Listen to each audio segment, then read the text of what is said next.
Welcome to the Law Firm Growth Lab, the science of scaling your practice. 3, 2, 1, action. Hello, this is Scott Berry. Head of Market Crest. And I have a very special guest with me today. You guys loved it the first time that we brought him in. It's Jeremy Driver. Hello, Jeremy. Hello, how are you doing, Scott? Yep, doing really well. So the first time we brought you in, we were talking about an issue that comes up all the time with clients that we're working with is, is my pricing right? When should I look at it? Should I raise it? And if I'm going to raise it, what are the rules and the rules of thumb related to that? And man, that was a really great session and something that we got a lot of great feedback on. So today, we're going to address something that comes up several times a year for us. We work with clients that are all through their journey from they just started their solo practice to it's maybe a little bit later in life. They've built a really nice practice and are thinking about, hey, maybe it's time that I sell because they will probably want me to stay on a little bit, right? And so, how do I go about exploring that? And lucky for us, we have you have a lot of experience with that. And that's going to be our topic today, law firm acquisitions. Awesome. So thank you. So let's just start off with why should a law firm consider either selling or acquiring? Well, the selling part is fairly easy. Most people don't want to work until they die. Nothing against that. But if you've built something, a practice that is valuable, then why not monetize that and spend some more time with family, traveling, doing whatever. So there's lots of reasons why people might want to sell and cash out on something that they've built over a number of years. So selling, lots of reasons there. But acquiring, again, most people want to grow their firm. Yes. And acquisitions is a great way to grow it if done well and done right. It can actually accelerate and speed up the process of growth over, say, growing organically. And I know you help a lot of firms grow, and that's great, and we definitely want to do that. But acquisitions or any form of acquisitions can accelerate that process even further. Yep, and get you into markets that you've been wanting to get into. Yeah. In fact, I've got one client. It's a family law client in Florida, and they're wanting to expand beyond the major metropolitan that they're in because they, for the most part, dominate that market.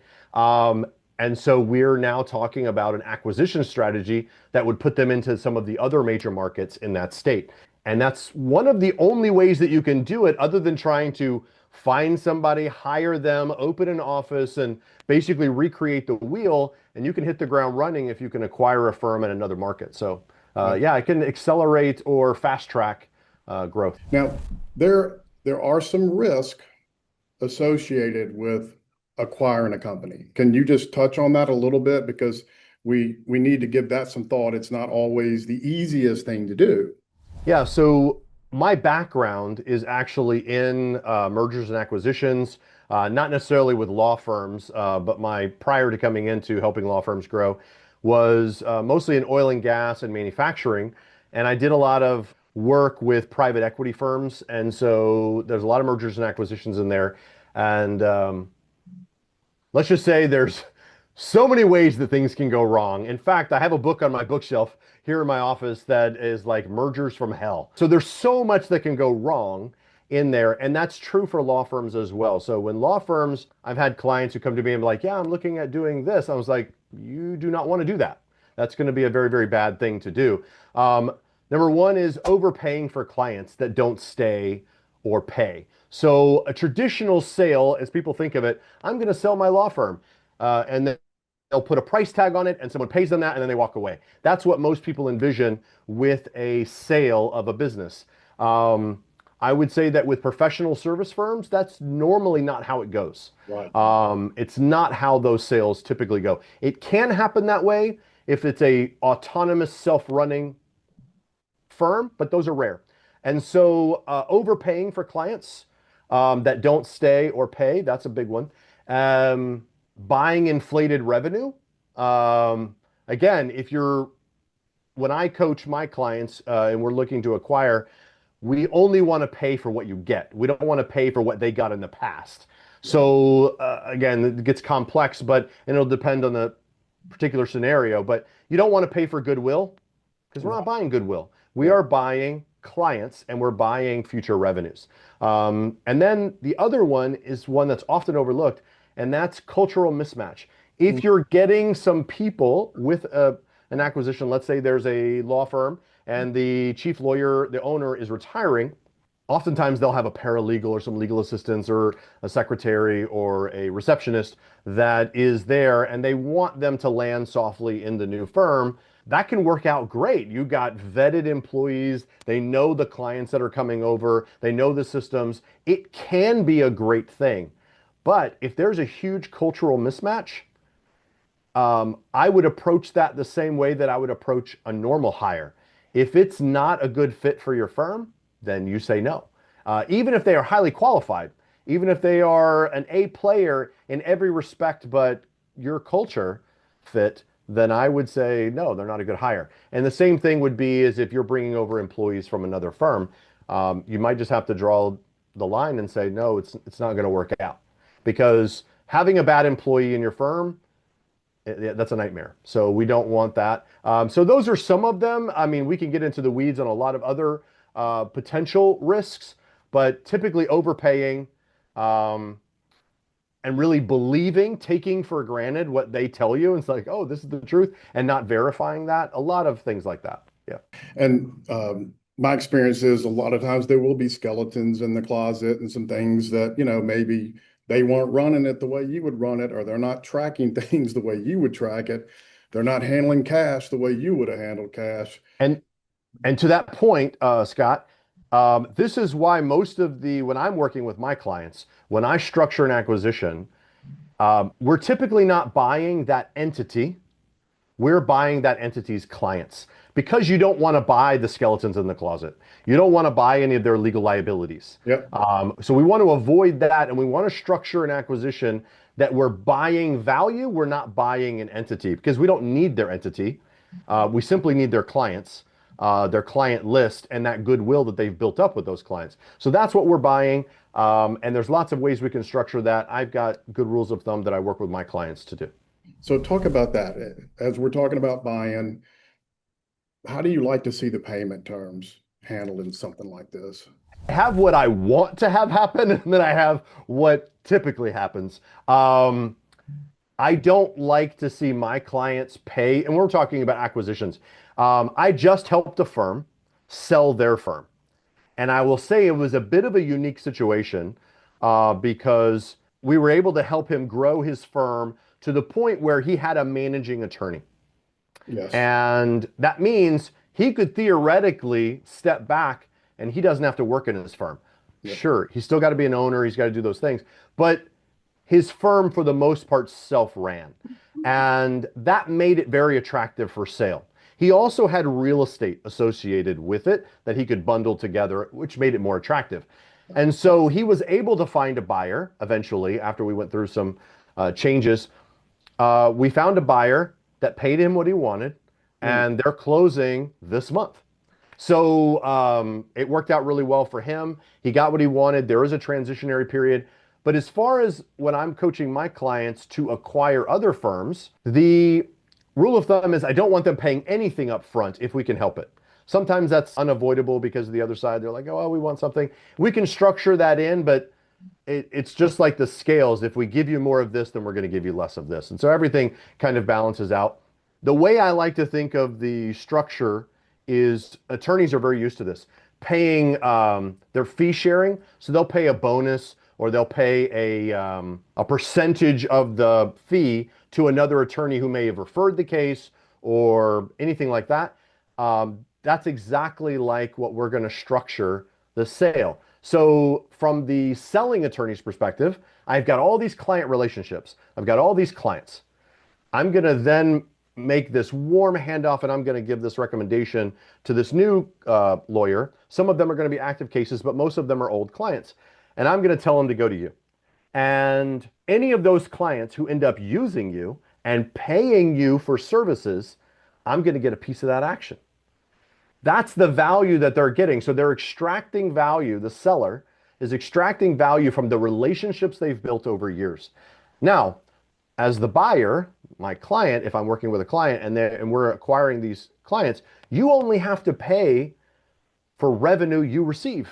And then you only have to pay the seller when that transaction occurs. So it is a pay for play.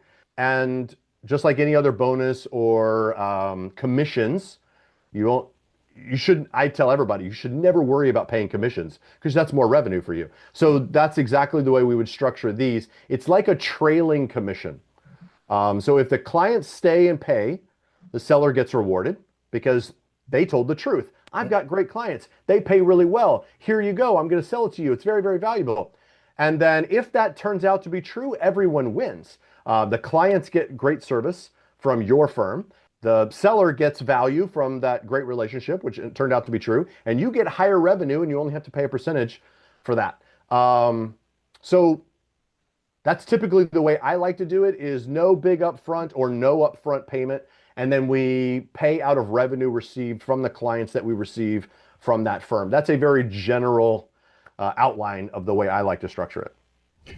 Well, you mentioned transitions, right? Yes. So not only is there a transition of ownership, but to a degree, there's a transition of clients as well. Mm-hmm. Right? So clients that their case is still pending, right? And then we all know that in immigration law and in family law, a lot of times you'll get this client back, right? They come back for a second or third time. So how you're managing a successful transition from a client standpoint can be really crucial. Do you have some tips on that? Yeah, so when we're negotiating a purchase and sale situation, I would demand that the selling law firm, that it be in the contract, that there be a personal and emphatic recommendation. In fact, both sides should negotiate on exactly what that language looks like and what form it'll be sent out, because the seller is going to reach out to all of their past and present clients, and they're going to sell their clients on moving over to this new attorney or law firm. And you want to make sure that it's good, and that it's heartfelt, and that it is strong. It's a strong recommendation. And so that'll be a part of anything that we negotiate. We have to have that recommendation. Otherwise, again, if we've structured the sale right, we don't have to worry about that, because let's say only half the clients come over, you're only paying half the price.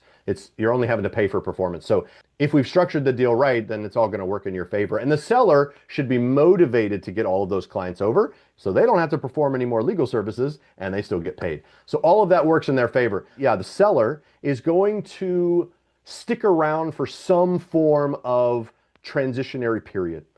And it could be a lot of things. So it depends on, like, if you have a unique marketing perspective, a unique marketing engine that you're using, if you have a lot of staff and you want to make sure that they all get introduced to the buyer and everybody's onboarded properly, and just a smooth handoff and transition. If you've got some really high net worth clients that they're very hands-on, white glove treatment, you might want to stick around so that no one bolts. You don't lose any clients or things like that.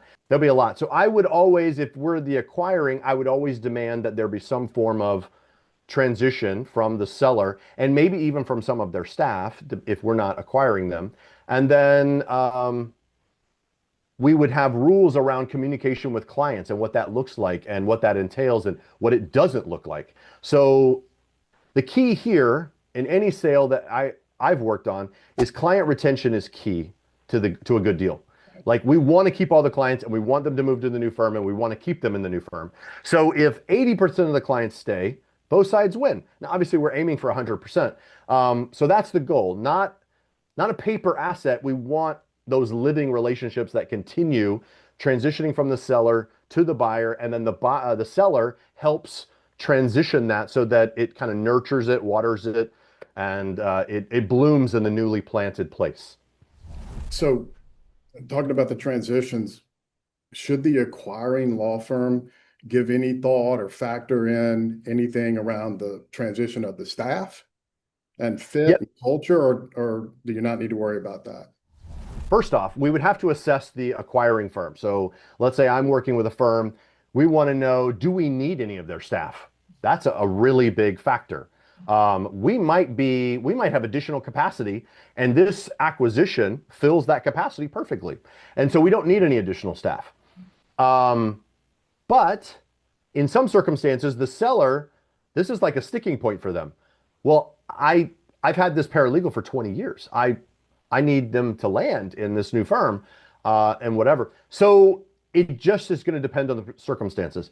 But if that staff is there and are needed or wanted, you need to evaluate them exactly like you're onboarding new hires.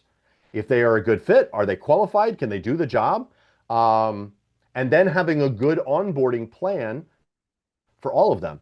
You don't want to treat them like it gets a little sticky because they know, yeah, they know what they're doing, but so you don't want to treat them like they don't know what they're doing, but you also need to treat them like, hey, they're new to your firm. Yeah, they don't know you. They don't know you. They don't know your processes. They don't know your systems. And so you want to give them the respect that they're due because they've been handling these clients and you haven't, but they don't know your firm. So this is probably the area where I see a lot of my clients trip up is onboarding staff. And it also creates the most drama is onboarding the staff. And, it's just people. People are always the source of all the drama. And so I think evaluating compatibility in advance, way before we're at the point of onboarding staff, we need to evaluate them, interview them. Hey, is that a good fit? And then be talking to the seller, the owner, about whether that's going to be needed and a good fit. And then don't assume that the staff are going to stay with you. Yeah. Because if they heard about a sale, a really good example is in that sale that I helped negotiate and work with a client on, and he's selling this month. Once the staff found out that they were selling, several of his staff left. They started looking. They started looking, yeah, and quietly, and then just up and gave notice, and they were gone. It turned out to be great for him because he was able to replace the staff and then got really good people. And the people that he was able to replace them with, they know that a sale is coming down. So they came in eyes wide open. They know what's going on. And he was even able to upgrade a couple of those positions. So I think somebody leaving your firm usually initially feels devastating, but oftentimes it's a great thing. It's an opportunity, exactly. And so I think you should make offers, but not promises to those people. So if you find them to be a good fit, you think they're going to be an asset to your firm, make them an offer, just like you would a candidate who's applied for your job ad. But you can't make promises, even though the seller might want you to. Oh, I'm sure. And so, and then you need to onboard them like any new employee. Again, this is the trickiest part is managing the people and the relationships. That's always going to be the trickiest part. Yeah, and there has to be a good fit. What about what makes a good fit for a law firm? Like, what are you looking for when you start thinking about acquiring? What kind of things are you looking for that would indicate that maybe there's an opportunity here? Yeah.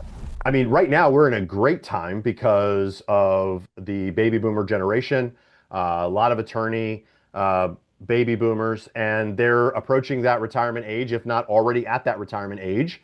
And so I think solo owners nearing retirement, many of them are not advertising their firms. But if you're in networking groups and you recognize someone's of a certain age and they might be, you just judge that they might be considering something like that, thoughts might be running through their head.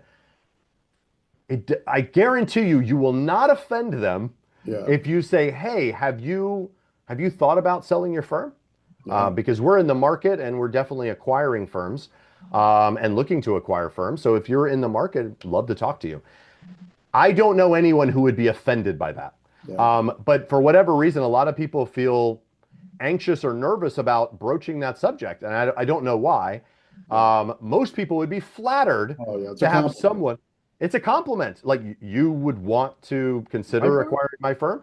Yep. So I think there's a lot of people quietly considering a sale of their firm, but they've not done anything formal to make the market aware that they're entertaining that idea. So I think networking is a great way, or just cold reach outs to attorneys in your area who you think might be considering that. I don't want to judge people by their age because, look, I've got clients who are well into their 70s and they are practicing, marketing, and growing, and they have no intention of selling anytime soon. So it'll just depend on the person, Yeah. but no one's going to be offended if you ask them if they want to sell. Yeah, that's so true. I've had several clients. I'm blessed. They'll come to me and say, "Hey, I'm thinking about selling," or "Hey, I'm thinking about acquiring," and I get a chance to talk to a lot of people about it. And sometimes I'll reach out to my client list and say, "Hey, are you thinking of, are you thinking about it?" And I've never had anybody, be offended. Like they all are like, "Oh, wow, that's yeah, no, I hadn't thought about it, but that's really nice. What do you know?" And we talk. I mean, everyone is. Um, I think, and maybe it's because it's law, they love talking about it. Mm-hmm. Maybe I will if it's the right fit, or maybe.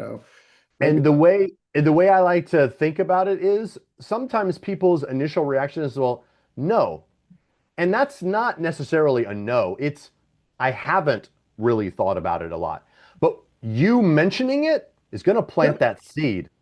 And if they have your contact information, your business card, whatever, um, I guarantee you they're going to be thinking about what you said. yeah, Oh, man, what would selling look like? yeah, Wonder how much my firm is worth. yeah. Maybe I need to call I don't so and mind so having back. that conversation. Yeah, let's I- let's go to coffee and talk about what that might look like. yeah, Um, Another thing to your question is people nearing retirement, I think is a golden opportunity right now in this market. So I think there's a lot of opportunities in all the markets across the country to do that. But the other one is if you happen to know someone of any age, any point in their career where they have a good reputation, but maybe they're not the best business owner. mm, Maybe their marketing is just weak, or their systems are weak, or they're not good at finding staff, or uh, finance. yeah, just growing in that way and adding people.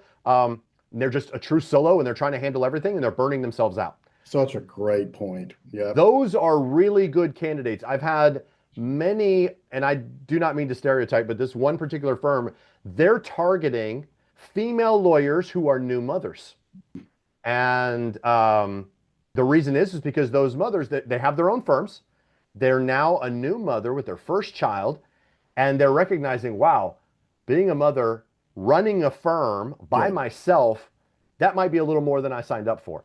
And so they'd love to still make great money And still want to doing what, practice. yes, they still want to practice, but they may not want to have to deal with the headache of running their own firm. So I think those are great opportunities, and they don't have to be, mothers. Such a They could just great be point. anybody who's like most people work with me because they're great lawyers, but they're not great business owners. Yeah, And that's great. And that's okay. it is okay. Um, I'm not a great attorney. I'm not an attorney at all. I couldn't do what they do. And so we each have our strengths. And so it's just recognizing that that person may want to practice law, but Yeah, they may not want to run a business anymore. So if yeah. you can figure out what their pain points are, maybe it's money, maybe it's time, maybe it's People and HR stuff. all of these things, just figuring out what that is. That's actually the area where some of my clients have had the most success is people who just haven't been good at running their own firm. Yeah, And then the other one is longtime firms. They have a very loyal client base. I noticed this in smaller markets, not big city markets, but smaller markets where they've got a very loyal client base, but they're under marketed. They're not getting a lot of new clients, but they've got this wonderful loyal client base, but it's not really enough to sustain and have them achieve their goals, and they don't really know how to grow. yeah, So, but they've got some pent up value that they wouldn't mind selling and maybe even becoming a part of your firm. yeah, So, lots of opportunities there. But I think the retirement age, and I think the people who might not want to run their own firm anymore, yeah. those are really good opportunities. Their passion is more practiced in law than worrying about cash, Yes, payroll. 100%. So you mentioned value. How do you determine value? Because I have a feeling that what someone thinks their firm is worth versus what they can get in the real world might be different. So traditional valuation, and people throw this around if you're on LinkedIn, wherever, in all these business circles, people will throw around, oh, you could get 3x, Right. you can get this, and Multiples. Yes, you can get multiples on your revenue or multiples on Your profit. net revenue, your profit, or your EBITDA or whatever. They'll throw around lots of different stuff, and I'm very familiar with all of it. But they're very industry specific, and professional services is very different. Yes. Um, and if we're talking about smaller law firms, I would say sub 2 or 3 million. The owner is typically still heavily involved, Mm, and they are the engine that drives that machine. yeah. Um, I think the top of the firm, the CEO, whatever, there that's always going to be a key position. But an owner in a small law firm is the firm for the most part, with rare exceptions. And so the value is in the owner. It's not always in the firm itself. And so if we get rid of the owner in many ways, we've gotten rid of the bulk of the value. Yeah. Um, and so that's why we have to structure law firm acquisitions very, very differently. The seller they think they have the goose that lays golden eggs, Oh, yeah. but we have to evaluate it soberly and say, look, I'm willing to pay for revenue. If your clients are as good as you say they are, I'm willing to give you X percentage of every single one of them that pays. And you'll get that for this period of time and whatever. And that's all down into negotiations and price and everything else. But the value of a firm is going to come down to how many clients, what is the average case value of those clients, and then what is the percentage we're going to be giving to that firm. One of the firms that I just worked with, they didn't acquire another firm. They acquired about 40% of the clients of another firm. Oh, And and I said, we're going to be very selective about which clients we acquire. yeah. And so, like, number one, they have to pay. They have to pay on time. And all these various criteria that we had. So that ended up working out well. And sure, as I said earlier, the number one issue that they had, which turned out to be okay, but created the most grief was people because they onboarded, I think, 3 employees from that firm. Turns out to be great, but there was just a lot of drama related to that. And so in that sale, my client, the purchaser, did pay a little bit up front, and then there was a negotiated price, but that price is paid out over time from fees and revenues collected from the new clients that they acquired. And that's how the price is paid. And so that's not as traditional. I like it just to be a percentage and not have a set price. But this was something that they worked out. It wasn't, I wouldn't say it's against my advice, but it wasn't something that I advised. But it was okay. I think the numbers still worked out and we're still good. But he doesn't ever have to pay, this attorney that is my client, he doesn't have to pay unless he gets revenue. And that was one of the things that we always, it's not billed, it's collected.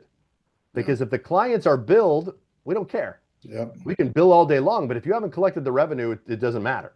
And so we'd have to make sure that that's in the contract is billed and collected. So the revenue has to hit my account before you get anything. And so that's one. If it's a firm that has a lot of repeat business, we're going to value those clients more. We're going to maybe, the percentage might be different. If they're one-off clients, if it's a very one-off kind of firm, then that's very different. Like civil litigation might be one, especially if you like say you represent, if you represent landlords, good, Yeah. repeat business. But if you represent tenants, Yep. It's a one-time deal. it's a one-time deal for the most part. Yep. So we just have to play that by ear and figure out what kind of cases do we have? What's the average case value? How many dollars are we talking about here? How many cases are active? How many clients are coming over? How many old clients do they have? How old are those clients? All of these factor into what we might calculate as the price. And then if it's not producing, this is the rule of thumb. If it's not producing profit into the hands of the buyer, you don't pay anything for it. So there's no value that we're paying for. We only pay for revenue. At least that's the way I work with my clients to structure deals. That's not the way all deals are structured out there. There are a lot of firms that sell for way too much money and people way overpay, and then they're in debt for years just trying to pay off an acquisition that's not giving them any profit.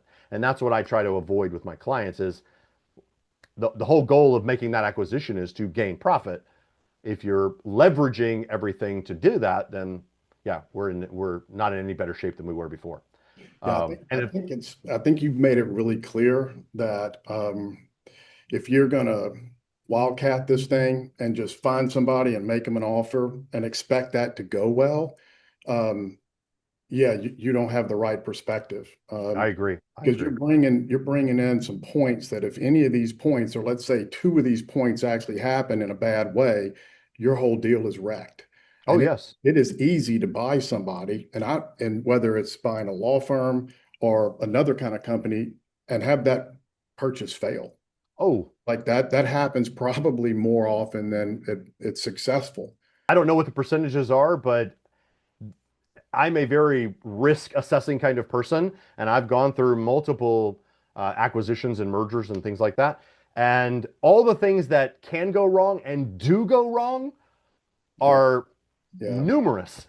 yeah, The fact that I haven't had as many merger failures and acquisition failures as I could have had, I think is just dumb luck, honestly.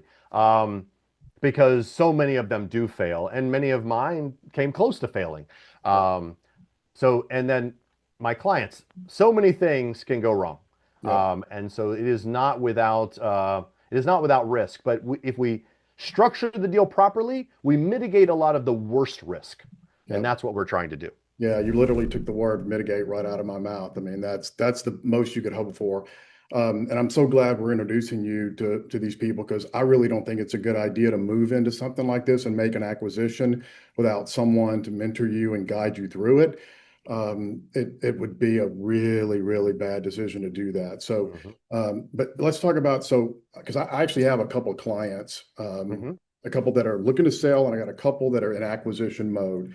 So for those that are in acquisition mode, how do you find the right, like how do you find a law firm to buy? Yeah, I mentioned earlier networking. So if you're a part of networking groups, just start approaching other firms. Make it known in your network that you're an acquiring law firm. Word will get out. Okay. Believe me. Word will get out that you're an acquiring, you're on the, nobody's going to be offended by that. Believe Yeah. me, nobody's going I'm to be offended open by that. for acquisition. Yeah, I'm open for acquisition. I'm looking to acquire other firms if it's a good fit. And then, and you can even make people aware of what you're looking for. I'm Yeah, looking yeah. And look, really for, LinkedIn is a great way absolutely. to communicate. Make a post. Just Yeah. put a post on there. Hey, we're looking to acquire small law firms in the such and such area. And if you're that kind of firm, we'd love to talk to you and make it worth your while. I mean, we want it to be a win-win situation, so it should not be a negative. People being acquired want to be acquired for a reason. Yeah. Um, And but Facebook groups, oh yeah, there's more tools now than there's ever been. we need to leverage all this technology, this internet and all these tools and social media that supposedly connects us. Let's leverage it, and let's get the word out that you are looking to acquire firms. Strategic referrals. If you have strategic partners, which I emphasize that heavily with all my clients, is you should be networking with lots of other attorneys and other professionals who can give you clients and you can give them clients. Let them all know that you are looking to acquire firms, what type of firms, everything like that, what your criteria are, and then generally just make your intent known publicly. Um, Many owners are quietly looking for an exit. Yep, yep, great point. So, We just got back from yeah. the annual convention, the annual conference for ALA, and Mhm. man, there were 4,000 law firms there and people there. Tons of opportunities to get the word out. Hey, introduce me to anybody that you know here that might be thinking about selling. I'm in acquisition mode. Pass the word. Yeah, I think it's great, and it will plant a seed in a lot of people's mind who may not have been considering it, and now they're like, oh, now that you mentioned that, Yeah, I've been quietly resenting my own firm, and I'm working too many hours, and yeah, I think a sale of my firm, maybe I can go do something else. Either start over or go to work for that firm, or go find a position at another firm, or do something entirely different. It just provides an opportunity. There's lots of reasons people might want to sell. So just get the word out there. That's my now that's my once you advice. start having this conversation, it's customary um, to do some due diligence, right? And very quickly, it's going to come up. Um, letter of intent, Yes. non-disclosure. Let's talk about that part of the process. So I don't shy away from. I mean, these are attorneys, so they should not be shying away from contracts. Um, but it still surprises me how often people don't want to, like, they don't want to broach that topic. I'm like, you're an attorney. This should be like second nature to want to get this in writing. But and it also depends upon their practice area. So if, let's say, I'm talking to an immigration attorney, they may not be very familiar with business law. Mm. And so that's just not an area of expertise for them. Yeah. And so we just have a standard procedure that we go through. It's typically going to be, let's just talk. We're just talk. Get a meeting of the minds of, hey, are you wanting to sell in a manner that I'm wanting to buy? Just kind of very general. This might be over coffee. It might be over Zoom, what have you. Are we going to gel in this transition? Or are we going to be, is this going to be acrimonious in some way? Do I see friction in the future? If everything looks good, then we can move to an LOI. An LOI is a non-binding agreement that just articulates what we've talked about and And has a that's a bit more. letter of intent, right? That's a letter of intent. Yes, letter of intent, LOI. It's typically non-binding, so you can't go and enforce it and be like, they didn't buy my law firm or vice versa. It's just a meeting of the minds and it just provides intent. It's the document that leads to a purchase and sale agreement. So it has the kind of general terms. It can be as short as one page. I've seen LOIs that are dozens of pages. And then I'm a big fan of a 1 or 2 page LOI. Because it's non-binding, you don't need lots of boilerplate, CYA language. You don't need that. You just need to, hey, what did we talk about? What is our intent here? And then any of the major points that we want to make sure are clear. And then if everything looks good there and you've negotiated that and looks great, then we move into the due diligence phase. Anything that a seller or a buyer tells you, you just want to verify. It has to be verified via documents, and it has to be third-party documents. So if they say our revenues were X, well, then I want to see bank statements with deposits, um, things like that. And those are much harder to fake. I'm not saying people would, but much harder to fake Well, than faking, say, financial statements. I can yeah. put anything into an Excel document and make a PDF of it. But I can't, it would take a tremendous amount of effort to fake bank statements going back 2 or 3 years and make that look plausible and real. And then have it match my books and match my case management software. So if all of that agrees, and then you verified it with a third party, which is the bank, then that's the money one. And that's really the big one. The other one is, this will be a little bit later in the due diligence process, is talking to some of their clients and talking to some of their employees, um, and just verifying. And we're just wanting to see if yellow, red flags go off, and whether we're spotting any BS going on. But if everything's looking good, which in most scenarios it is, we verified all the numbers are accurate, then you just kind of check all the boxes and do the proper due diligence. You could search the internet for everything that we need to do, but the big one is always going to be to verify the revenues, verify the profit, and then talk to their clients and talk to their staff. Yeah. And for those that are thinking about actually selling their farm, right? We're talking about those looking to acquire, but for those looking to sell, I would tell you well in advance, get your financial statements in order, get your banks in order, stop taking cash, all that kind of stuff. No one is going to take your word for it and pay No, you a healthy amount for your business. You not at all. can't say, oh, well, I do this in cash and then I do this. Like, get your financial house in order before you expect someone to give you good value for your law firm. I couldn't have said it better myself. Yes. If it's not verifiable, it's not sellable. Yes. Now, if you find a gullible person, great, good on you, but it's unlikely to happen. If somebody's got enough money to go out and do some acquiring, they're probably savvy enough to make sure to check your numbers. And yeah, if you don't have good financials and everything else, you're shooting yourself in the foot. I think you need to wait, get Wait. your financial house in order. Maybe hire Market Crest to get your marketing up. Yeah. Whatever it is, you can position your firm in a relatively short period of time to get a better sale. Yeah. Um, Yeah, that's true. and so I would Again, definitely that buy that. also would be a good webinar, like just how do you position it to sell? Because there are certain things, and you've touched on them, that really need to be in place if you want to get maximum value Oh, yes. And or if you develop want to, maximum interest. and if you want to cash out, if you want a cash out sale, if that is your goal, you're like, no, no, I don't want to get a trickle of money from them over the next year or two. I don't want that. I want to sell for a dollar amount and I want that to happen. Then you're going to need a certain type of firm. You're Yeah, going to need a firm that doesn't operate with you. It doesn't need you to operate. And if you can build that, both the marketing, the sales, and the execution of yeah, the the law operations. practice, Yep. you have a sellable firm. As long as your financials are good and your profits are good, you have a very saleable firm. You've given us a lot of really, really great things to think about. And I hope people that are thinking about taking action either way on this would reach out to you for some consultation.